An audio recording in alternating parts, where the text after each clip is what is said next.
When spouses run a business together in the UK, everything works. Until it doesn't. And during a divorce, the shared business can become the biggest source of conflict and the biggest financial risk. Here's the real danger.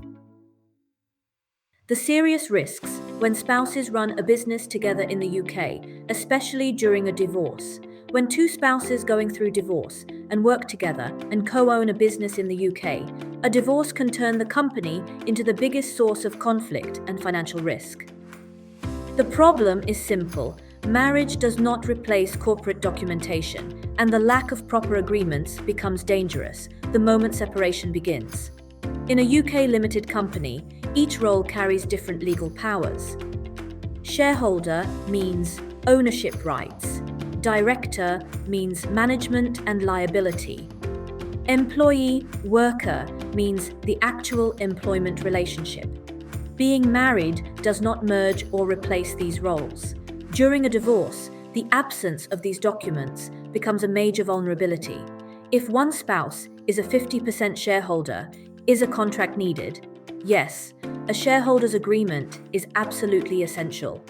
A strong shareholders' agreement should cover operational decision-making, what a director can do without consent, decisions requiring joint approval, dividend rules, exit and buyout mechanisms, what happens in the event of divorce, anti-sabotage provisions. During a divorce, this document becomes the primary defense against business disruption.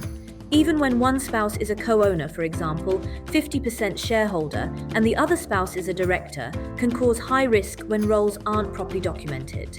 In the UK, these roles are legally separate, so the absence of a shareholders' agreement creates the same risks. If this is about you, you need to know why the shareholder plus director setup is risky without an agreement.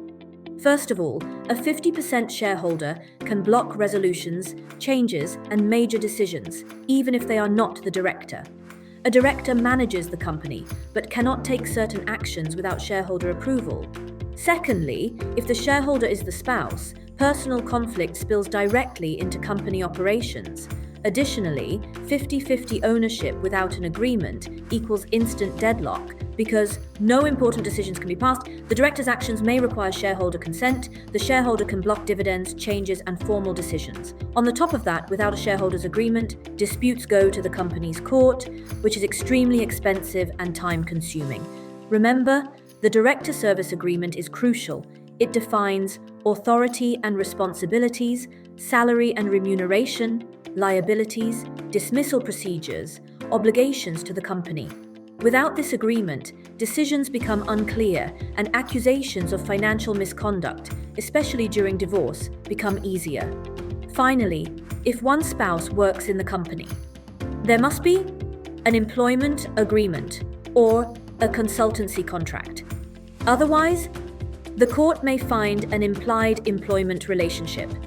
The spouse can claim unpaid wages, or even, the spouse may argue for a larger share of the business value.